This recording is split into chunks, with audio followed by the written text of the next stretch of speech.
नमस्कार दोस्तों, स्वागत है आपका सक्सेस एग्रीकल्चर इंस्टीट्यूट भोपाल के ऑनलाइन डिजिटल लर्निंग प्लेटफॉर्म यानी यूट्यूब पर। मैं हूं संजय विश्वकर्मा और इस वीडियो में हम जानने वाले हैं 12th एग्रीकल्चर यानी कृषि का पहला टॉपिक क्रॉप प्रोडक्शन, फसल उत्पादन का पहला टॉपिक सिंचाई एवं जल निकास, जिसका यहाँ पर पार्ट 2 रहने वाला है। इसका पार्ट 1 यानी कि एक पार्ट यहाँ पर हो चुका है, जिसको आपको चैनल पर मिल जाएगा और उसकी लिंक भी आपको वीडियो के डिस्क्रिप्शन बॉक्स में मिल जाएगी, उसको आप जरूर देखिएगा। सक्सेस एग्रीकल्चर इंस्टीट्यूट भोपाल का एक प्रयास है कि एग्रीकल्चर 12th एग्रीकल्चर के जितने भी विद्यार्थी हैं उनको यूट्यूब पर हम फ्री क्लासेस दे सकें और ब्लूप्रिंट के आधार पर ही यहाँ पर आपको क्लासेस हम देने वाले हैं, जिससे कि जो पिछले छात्र हैं या इनकी तैयारी नहीं हो पाई है या जो 12th की परीक्षा में पास होना चाहते हैं, तो आप हमारी वीडियो के साथ आखिर तक बने रहिए। आप इस वीडियो के साथ कुछ ना कुछ जरूर सीख के जाएंगे और ये भरोसा आपके अंदर जरूर आ जाएगा कि मैं पास जरूर हो जाऊंगा, साथ में मेरी परसेंटेज भी अच्छी बनेगी। इसके लिए आपको छोटा सा काम करना है। क्या काम करना है? आपको छोटा सा काम ये करना है कि इस वीडियो के लिंक को, इस चैनल के लिंक को अपने जितने भी स्कूल के आपके व्हाट्सएप ग्रुप हैं, फेसबुक ग्रुप हैं, सब पे आपको शेयर करना है और अपने दोस्तों के साथ बताना है कि सक्सेस एग्रीकल्चर इंस्टीट्यूट भोपाल जो है 12th एग्रीकल्चर यानी कृषि का जो है संपूर्ण फ्री मटेरियल यूट्यूब पर देने वाला है। वीडियो के साथ आपको आखिर तक बने रहना है। पार्ट 1 आपने नहीं देखा है कि सिंचाई क्या है, सिंचाई की परिभाषा क्या है, सिंचाई का महत्व क्या है, जल निकास क्या है, जल निकास का महत्व क्या है, जल निकास की प्रणालियां क्या क्या है, तो आपको डिस्क्रिप्शन बॉक्स में लिंक मिल जाएगी। इसका पहला पार्ट हो चुका है जो कि 15-16 मिनट का है। उसमें आप पूरे पार्ट को आसानी से समझ लोगे, टॉपिक को और क्लियर कर लोगे और आपके एग्जाम में जो 4 नंबर का प्रश्न आने वाले हैं, 2-2 नंबर के जो 2 प्रश्न आने वाले हैं, उसमें पार्ट 1 और पार्ट 2 की बहुत बड़ी भूमिका यहाँ पर रहने वाली है। इसके बाद जो पार्ट 3 यहाँ पर, इसका हम पार्ट 3 भी लाएंगे। उसमें क्या होगा, ये पूरे चैप्टर का, जल निकास का, सिंचाई का जो पूरा चैप्टर है, हम आपको एमसीक्यू के माध्यम से खालिस्तान, सही जोड़ी, जिस प्रकार से एग्जाम में प्रश्न आते हैं उसी पैटर्न पर आधारित हम पार्ट 3 लाने वाले हैं, जिसमें क्या होगा, आप इसको बहुत अच्छे तरीके से आप रिवाइज भी कर पाओगे। तो मेरे साथ आपको आखिर तक बने रहना है, वीडियो को शेयर करना है और कोई बात हो तो आप कमेंट सेक्शन में बता सकते हैं। चलिए हम स्टार्ट करते हैं।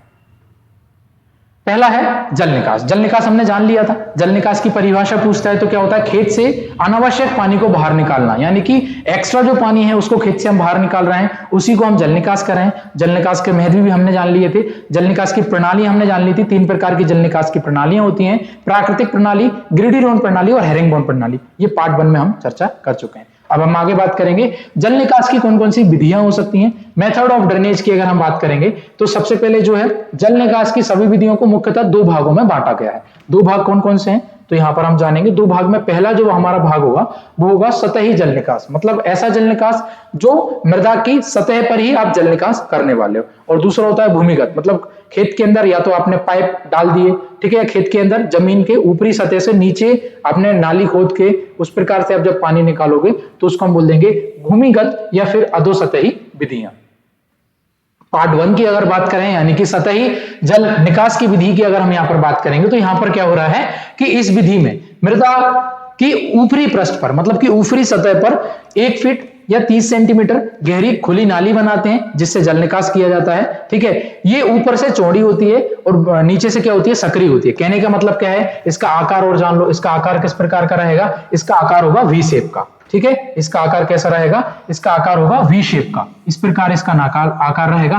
कहने का मतलब क्या है, ये ऊपर से कैसी हो गई, ऊपर से ये आपकी चौड़ी हो गई और नीचे से क्या हो गई, आपकी सकरी हो गई। तो इसमें क्या होगा, पानी का जो फ्लो होगा, जल निकास का जो फ्लो होगा वो ज्यादा होगा, यानी कि खेत से इस प्रकार की नाली रहेगी, खेत से जल्दी पानी निकल जाएगा। ठीक है, ये हमने यहां पर जान लिया। फिर उसके बाद आगे हम जाने तो ये जो आपका सतही जल निकास है, ये जो आपका सतही जल निकास है, ये मुख्यतः 3 प्रकार का होता है। यानी कि जो हम नालियां बनाते हैं वो 3 प्रकार की नालियां यहां पर आपको देखने को मिलेंगी। पहली नाली का प्रकार क्या है, अस्थायी नाली हम जिसको बोलते हैं, टेम्पररी, हम इसको फरो के नाम से जान सकते हैं। फिर स्थायी नाली मतलब कि परमानेंट नालियां जो हम बना देते हैं। फिर उसके बाद एक टाइप होता है कटआउट नालियां, ये जरूर पूछता है, तो हम इनको यहां पर जान लेते हैं। वीडियो अगर आपको अच्छी लगती चल रही है तो वीडियो को लाइक करते चलें और शेयर जरूर करें। आपको सबको साथ बताना है, जितने भी 12th के आपके भाई बहन हैं, दोस्त यार हैं, सबको बताना है कि यूट्यूब पर सक्सेस एग्रीकल्चर इंस्टीट्यूट के चैनल पर जो है 12th की एग्रीकल्चर की फ्री क्लासेस आपको दी जा रही हैं चैप्टर वाइज। ठीक है, तो पहला चैप्टर अब यहां पर आपका चल रहा है। बात करेंगे अस्थायी नाली की, तो अस्थायी नाली में क्या होगा, नाम से ही समझ में आ गया, अस्थायी नाली मतलब इसको बनाएंगे, पानी बाहर निकल जाएगा, इसको खत्म कर देंगे, यानी कि वर्षा ऋतु में इसको बनाई जाएगी, वर्षा ऋतु के बाद इसको हम हटा देते हैं, मिटा देते हैं। क्या है, इस विधि में 10 से 15 सेंटीमीटर गहरी अस्थायी नाली बनाई जाती है। इन्हें वर्षा ऋतु के पूर्व बनाते हैं, मतलब वर्षा ऋतु से पहले हम इसको बनाते हैं और वर्षा समाप्त होने के बाद इनको क्या करते हैं, हम इनको नष्ट कर देते हैं। ये नालियां कैसी होती हैं, कच्ची होती हैं, कच्ची होंगी तभी तो हम इनको मिटा पाएंगे। ये हो गया आपका अस्थायी नाली। ठीक है सर, दूसरी बात कर लेते हैं हम, दूसरी बात कर लेते हैं स्थायी नाली की। स्थायी नाली नाम से ही समझ में आ गया, कैसा है कि जहां पर वर्षा बहुत ज्यादा हो रही है तो आपको क्या करोगे, वहां पे आप परमानेंट नालियां बना दोगे।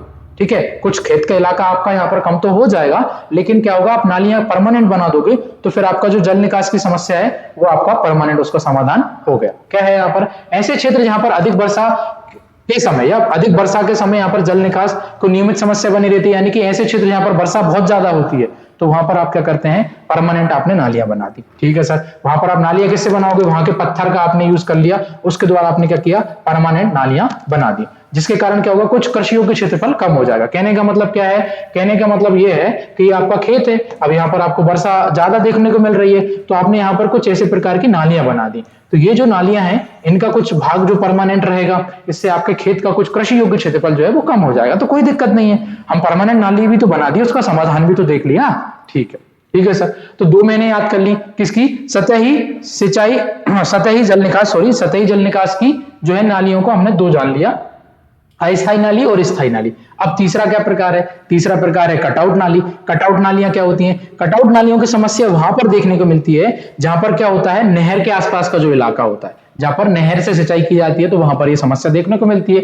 हम यहाँ पर जल निकास को जान रहे हैं, तो यहाँ पर क्या बोल रहा है, कटआउट नाली ऐसे क्षेत्र जहां पर नहर का धरातल खेत से ऊंचा होता है। कहने का मतलब क्या है कि ये आपका खेत है और ये आपकी नहर है, ये आपका खेत है, खेत और ये आपकी नहर है, तो उसके कारण क्या होगा, नहर का कुछ पानी रिस के आएगा खेत में, स्वाभाविक सी बात है, तो उसके कारण क्या होगा, खेत में जलमग्न की स्थिति हो जाएगी, वाटर लॉगिंग कंडीशन हो जाएगी, वाटर लॉक्ड कंडीशन हो जाएगी मृदा के अंदर, सोयल के अंदर। यही यहाँ पर बोल रहा है, खेत का नहर का धरातल खेत से ऊंचा है, वहां पर क्या होगा, नहर का पानी रिस रिस कर आता है, जिसके कारण क्या होता है, जलमग्न यानी वाटर लॉग कंडीशन यहाँ पर बनी रहती है। तो इसके कारण क्या होगा, ये फसलों के लिए बिल्कुल हानिकारक होगा।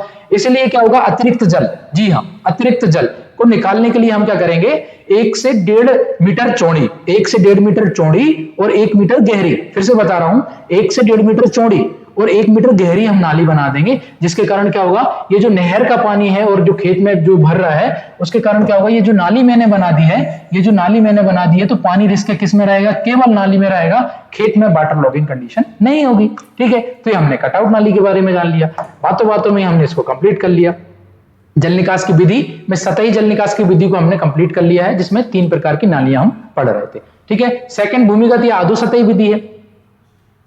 भूमिगत या फिर अधोसतही या फिर अंडरग्राउंड या फिर सब सरफेस ड्रेनेज भी हम इसको बोल देते हैं, क्योंकि जल निकास को इंग्लिश में ड्रेनेज भी बोलते हैं, तो इसको भी सर हम जान लेते हैं। कहने का मतलब क्या है, अभी आपने खेत के ऊपर नालियां बनाई थी, पानी को बाहर निकाला था, अब खेत के ऊपर आप नालियां नहीं बना रहे हो, ये आपका खेत है, इसके नीचे आप क्या कर रहे हो, अधोसतह में सब सरफेस में आपने पाइपलाइन डाल दी या फिर आपने नालियां बना दी, तो इसको हम यहाँ पर जानेंगे। ठीक है, टाइल ड्रेन, ये 3-4 प्रकार का होता है। जो अंडरग्राउंड ड्रेनेज सिस्टम होता है वो 4-5 प्रकार का होगा, जैसे टाइल ड्रेन, अगर आप टाइल्स का प्रयोग कर रहे हो तो उसको टाइल ड्रेन कह दिया। ठीक है, भूमिगत जल निकास के लिए सबसे ज्यादा उपयोग में यही लाया जाता है, यहाँ पर इसका प्रयोग सबसे ज्यादा करते हैं, तो ये आपको याद रखना है। उसके बाद स्टोन ड्रेन, स्टोन का मतलब क्या होता है, पत्थर, जहां पर आसपास पत्थर है, पहाड़ी इलाका है, तो पत्थर के उपयोग करके जब आप नाली बना रहे हो, कहने का मतलब क्या है, जमीन के अंदर ये आपका खेत है, ये आपका खेत है, उसके अंदर आपने क्या किया, यहाँ पर आपने पत्थर का प्रयोग करके नाली बना दी, मतलब इस प्रकार की नाली बना दी, उसके ऊपर मिट्टी डली हुई है, तो ये आपका क्या हो गया, स्टोन ड्रेन हो गया। जब आप पाइप का प्रयोग करोगे तो वो क्या हो जाएगा, वो पाइप ड्रेन हो गया। पाइप ड्रेन ये सबसे खर्चीली विधि होती है, बस ये अपन को जानना है, ये सबसे खर्चीली विधि होती है, इसका अपन आगे डायग्राम भी जानेंगे। फिर क्या है, मोल ड्रेन। मोल ड्रेन क्या होता है सर, मोल ड्रेन कुछ नहीं है, मोल ड्रेन ये है कि जब मोल प्लाऊ से या मोल बोट प्लाऊ से एक हल आता है जो बहुत गहरी नाली बनाने का काम करता है, इसका उपयोग केवल नाली बनाने का ही प्रयोग में लाया जाता है। तो जब हल के द्वारा आप नाली बना रहे हो, गहरी नाली बना रहे हो, तो उसको हम मोल ड्रेन कह देते हैं। पाइप का उपयोग करोगे तो पाइप ड्रेन कह देंगे। ठीक है, और पोल मतलब जहां पर लकड़ियां बहुत उपलब्ध रहती हैं, तो उसके माध्यम से आपने नाली बनाई है, कौन सी, अंडरग्राउंड नाली बनाई है, तो उसको आपने पोल ड्रेन कह दिया। इसके बारे में और जान लेते हैं। टाइल ड्रेन क्या मतलब है? सबसे ज्यादा जल निकास के लिए उपयोग में क्या लाया जाता है? टाइल ड्रेन लाया जाता है। स्टोन ड्रेन की बात करेंगे, पत्थर एवं ईंटों का प्रयोग करके क्या करते हैं हम? स्टोन ड्रेन को बनाते हैं। ठीक है, यहां पर कड़ी एवं भारी मृदाओं में किसका प्रयोग करेंगे? तो मोल्ड ड्रेन का प्रयोग करेंगे। जहां पर मिट्टी बहुत भारी होती है, कड़ी होती है, तो वहां पर किसका प्रयोग कर लिया हमने? मोल्ड ड्रेन का कर लिया। पाइप ड्रेन क्या होता है? हाँ, स्वाभाविक सी बात है, आप बहुत सारे पाइप खिलाओगे, फिर गड्ढा करोगे, उसके बाद फिर आप पाइपों को क्रम से जमाओगे, तो ये बहुत खर्चीली मेथड होती है। ठीक है, परमानेंट सोल्यूशन के लिए सबसे बेस्ट मानेंगे इसको, लेकिन ये खर्चीली है। और जहां पर लकड़ियां उपलब्ध रहेंगी, वहां पर आप जो नालियां बनाओगे उसको आपने पोल ड्रेन कह दिया। तो ये दोनों प्रकार हमने यहाँ पर पढ़ लिए। ठीक है, अगर यहाँ पर इनके डायग्राम की हम यहाँ पे बात करेंगे तो आप यहाँ पर देख सकते हैं, ये डायग्राम हो गया टाइल ड्रेन का, ये डायग्राम हो गया स्टोन ड्रेन का। ठीक है, ये वाला जो चित्र है ये आपका पाइप ड्रेन का हो गया। बोले सर पाइप ड्रेन का बताऊंगा, इसको समझाऊंगा। इसके बाद ये है पोल ड्रेन का, पोल ड्रेन ये आपका पोल ड्रेन का हो गया। अगर हम इनको समझें तो यहाँ पर आप देखिए, ये कौन सी है? ये भूमिगत है। भूमिगत मतलब ये जमीन के नीचे ही बनाई गई हैं। तो ये आपकी कौन सी मेन पाइपलाइन हो गई? ये आपकी मेन पाइपलाइन हो गई। और ये भी आपकी क्या हो गई सर? मेन पाइपलाइन हो गई। ठीक है, और इसमें पानी कहां से आ रहा है? ये इसकी सहायक नालियां जो हैं, सहायक जो पाइप डाले गए हैं, यहां से पानी आएगा, यहां से पानी आएगा, एक जगह इकट्ठा होगा, और यहाँ पे भी सेम सिस्टम है। ये सहायक नालियां हैं, यहां से पानी आएगा, मेन पाइपलाइन से क्या होगा? खेत से बाहर हो जाएगा। यहाँ पर आप देख सकते हैं, ये जो लंबी लंबी है, ये क्या है? आपके मेन चैनल है, मेन चैनल है या फिर मेन पाइप है। ठीक है, ये मुख्य नालियां हो गई। कौन सा चित्र है? ये पाइप ड्रेन का है। उसके बाद ये आपका कौन सा हो गया? पोल ड्रेन का। ये आपकी नाली है। ठीक है, इसके ऊपर आपने क्या किया? लकड़ी को डाला है, और इसके ऊपर आपने क्या किया है? मिट्टी को डाला है। जब यहाँ पर लकड़ियों की मात्रा ज्यादा है, उपलब्धता ज्यादा है, तो वहां पर आपने किसका प्रयोग किया है? मोल्ड ड्रेन का प्रयोग किया है। ठीक है, और ये आपका स्टोन ड्रेन हो गया, ये टाइल ड्रेन हो गया। मोल्ड ड्रेन मतलब यहाँ पर आप हल से प्रयोग कर रहे हो। ये आपका पोल ड्रेन हो गया। पोल मतलब यहाँ पर लकड़ियां ज्यादा उपलब्ध हैं। तो ये आपने आसानी से जान लिया। इसके बाद एग्जाम में क्या क्वेश्चन पूछता है? यहाँ पर हमने क्या जाना है? जल निकास की करने की विधियां देखी हैं। ठीक है, भूमिगत और अधोसतही। अब हम क्या जान रहे हैं? अब एक इंपॉर्टेंट क्वेश्चन यहां से एग्जाम में आता है। ये तो आपका 99.99% एग्जाम में पूछता ही है कि सिंचाई और जल निकास में अंतर क्या है। कोई 4 अंतर लिख दीजिए या कोई 2 अंतर लिख दीजिए, ऐसे पूछ लेता है कि सिंचाई एवं जल निकास की परिभाषाएं लिखिए। तो एक एक नंबर में सिंचाई एवं जल निकास की परिभाषा हो गई, और सिंचाई एवं जल निकास में अंतर लिखिए, ये पूछ लेता है। तो खेत में पौधे को कृत्रिम रूप से पानी देना क्या कहलाता है? सिंचाई कहलाता है। और खेत का जो अनावश्यक पानी होता है उसको खेत से बाहर करते हैं, उसको हम क्या कहते हैं? जल निकास कहते हैं। ये परिभाषा हो गई। अब हम अंतर की बात कर लेते हैं, difference between irrigation and drainage. तो अगर हम सिंचाई की बात करेंगे तो यहां पर क्या है? यहां पर यह है कि खेत, इसके अंतर्गत क्या करते हैं हम? खेत को क्या करते हैं? पानी देते हैं। तो खेत को जब पानी देते हैं तो उसको हमने क्या कह दिया? इरिगेशन। और जब खेत से पानी बाहर निकालते हैं, कौन से पानी को? अतिरिक्त पानी को खेत से बाहर निकालते हैं, तो उसको हम क्या कह देते हैं? उसको हम कह देते हैं जल निकास। पहला अंतर हो गया। दूसरा अंतर क्या है? कि जो सिंचाई की नालियां होंगी वो धरातल से क्या होंगी? थोड़ी ऊंचाई पर बनाई जाएंगी, ताकि ऊंचाई पर रहेगा तो पानी आसानी से पूरे खेत में हो जाएगा, इरिगेशन हो जाएगी। तो यहाँ पर यही लिखा है कि नालियां जो होती हैं वो धरातल से थोड़ी ऊंचाई पर बनाई जाती हैं। ठीक है, और जल निकास में क्या होगा? नीचे हिस्से पर बनाए जाएंगे। जल निकास में कैसी नाली रहेगी? थोड़ी निचली रहेगी, ताकि पूरे खेत का पानी क्या है? खेत से बाहर जा सके, बह के जो एक्स्ट्रा पानी है वो बाहर जा सके। ठीक है, उसके बाद तीसरा क्या है?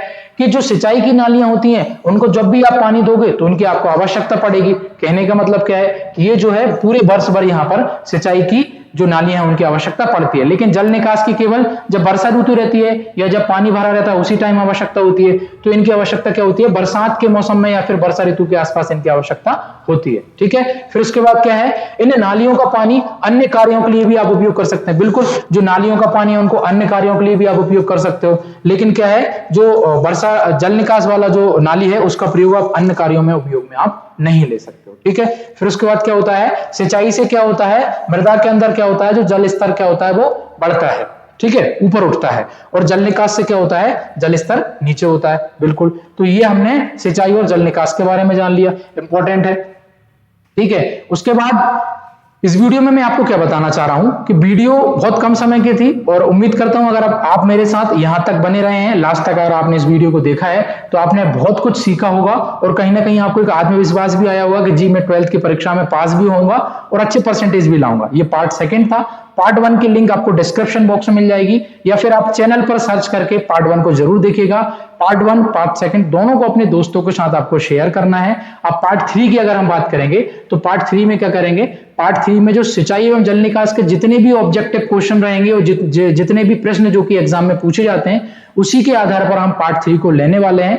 पार्ट 3 में आपका सिंचाई और जल निकास यानी कि पार्ट 1 पार्ट 2 पार्ट 3 में तीनों पार्ट में आपका ये कंप्लीट हो जाएगा। इसके बाद फिर आगे नए टॉपिक पे हम चर्चा करेंगे। अगर आप अभी तक चैनल पर नए हैं तो आपको चैनल को सब्सक्राइब जरूर करना है और इन वीडियोस को आपको अपने दोस्तों के साथ शेयर जरूर करना है। अगर कोई बात है तो आप कमेंट सेक्शन में बता सकते हैं, और अधिक जानकारी के लिए आप जो है हमारे दिए गए कॉन्टैक्ट नंबर पे, नीचे दिए गए कॉन्टैक्ट नंबर पे संपर्क कर सकते हैं। हमें आप इंस्टाग्राम पे भी फॉलो कर सकते हैं, टेलीग्राम पे भी आप सक्सेस एग्रीकल्चर इंस्टीट्यूट के पेज को फॉलो कर सकते हैं, साथ में व्हाट्सएप पे भी आप कोई संपर्क कर सकते हैं कोई जानकारी के लिए, और फेसबुक पे भी आप हमें फॉलो कर सकते हैं। तो ये थी आज की वीडियो। आई होप आपको वीडियो बहुत पसंद आएगी, बहुत अच्छी लगेगी, बहुत कुछ आपको यहाँ पर सीखने को मिलेगा।